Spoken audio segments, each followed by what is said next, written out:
میں توجہ سے ان کی بات سن رہی تھی۔ ان کی آواز خاصی پاٹدار تھی۔ اب وہ کہہ رہی تھیں، ماں باپ اور رشتہ داروں کے ترکے میں، خواہ وہ تھوڑا ہو یا زیادہ، لڑکیوں کا حصہ ہے، اور ماں باپ اور رشتہ داروں کے ترکے میں، خواہ وہ تھوڑا ہو یا زیادہ، لڑکوں کا بھی حصہ ہے، اور یہ حصہ خدا کی طرف سے مقرر کر دیا گیا ہے۔ سورہ نساء کی آیت نمبر 7 کا ترجمہ رمیسہ بھابی نے پڑھ کر سنایا۔ مجھے بے ساختہ عنبر آپا کی یاد آ گئی اور میری آنکھیں بھر آئیں، دل سے آہ نکلی۔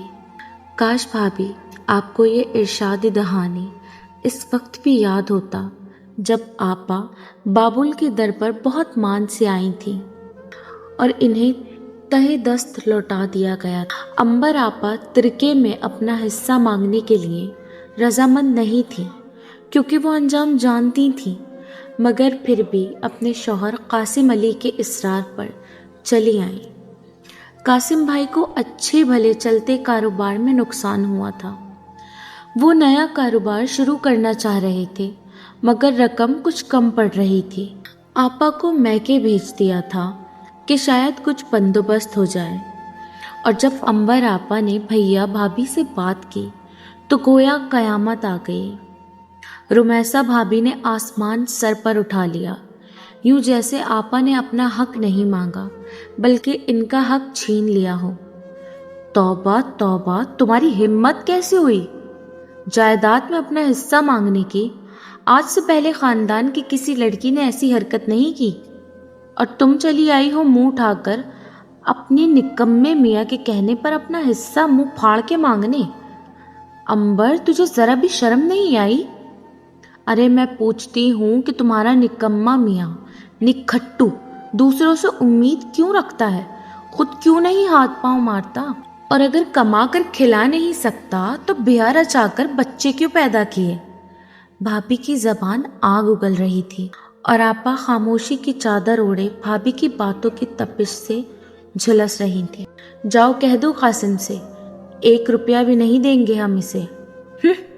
بڑا آیا ہمارے روپیوں سے کاروبار کرنے والا، تمہارا نکھٹو میاں۔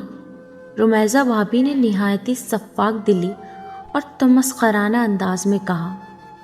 آپا کی جگہ اگر میں ہوتی تو بھابھی کو منہ توڑ کر جواب دیتی کہ بھابھی، میں آپ کی جائیداد نہیں، اپنے باپ کی جائیداد سے اپنا حق مانگ رہی ہوں، اور مجھے میرے حق سے کوئی محروم نہیں کر سکتا۔ اور رہی بات نکھٹو میاں کی، تو میں گھر سے بھاگ کے نہیں گئی تھی۔ اس کے ساتھ اس نکھٹو انسان سے منسوب کرنے والے بھی آپ لوگ ہی تھے، مگر یہاں آپا تھیں جو رمیسہ بھابھی کی تمام کڑوی کسیلی باتوں کے جواب میں لبوں پر کفل چڑھائے مسلسل آنسو بہاتی رہیں۔ ریحان بھائی بھی ان کی ہاں میں ہاں ملاتے ہوئے کہنے لگے، عنبر، تمہاری بھابھی بالکل ٹھیک کہہ رہی ہیں۔ ہمارے خاندان میں رواج نہیں ہے کہ لڑکیوں کو وراثت میں حق دینے کا۔ ویسے بھی ابا جی ترکے میں چھوڑ کر ہی کیا گئے ہیں؟ صرف ایک گھر اور دکانیں۔ ابھی مجھے سویرا کا بھی فرض ادا کرنا ہے، اور تمہیں اگر میں حصہ دے دوں گا تو کل کو سویرا بھی اپنا حق مانگنے کے لیے اٹھ کھڑی ہوگی، تو پھر ہمارے پاس کیا بچے گا؟ مگر بھائی جان، مجھے قاسم نے دھمکی دی ہے کہ اگر میں خالی ہاتھ آئی تو… آپا کی بے بسی سے ہچکیاں بندھی گئیں۔ ارے کچھ نہیں کرے گا وہ، کان کھول کر سن لو عنبر۔ اب اگر دوبارہ تم اس مقصد کے لیے اس گھر میں آئیں تو ہم پر فاتحہ پڑھ کر جانا۔ اب فیصلہ تمہارے ہاتھ میں ہے کہ تمہیں کیا چاہیے، وراثت میں حصہ یا بھائی بھابھی کا رشتہ؟ رمیسہ بھابھی نے 2 ٹوک انداز میں کہا، اور آپا نے آنسو پوچھتے ہوئے پل بھر میں فیصلہ کیا اور وہ خالی ہاتھ چلی گئیں۔ پر جا کر بھی آپا انہی قدموں سے لوٹ بھی آئیں۔ قاسم بھائی کو بھیا اور بھابھی کا انکار اپنی توہین محسوس ہوئی، سو انہوں نے جو کہا تھا وہ کر دکھایا۔ بھیا کے گھر سے خالی ہاتھ آنے کے جرم میں آپا کے شوہر نے ان کے ہاتھ میں طلاق نامہ تھما کر انہیں گھر سے نکال دیا، اور مزید ظلم یہ کیا کہ 3 سالہ معصوم علی آپا سے چھین کر اپنے پاس رکھ لیا۔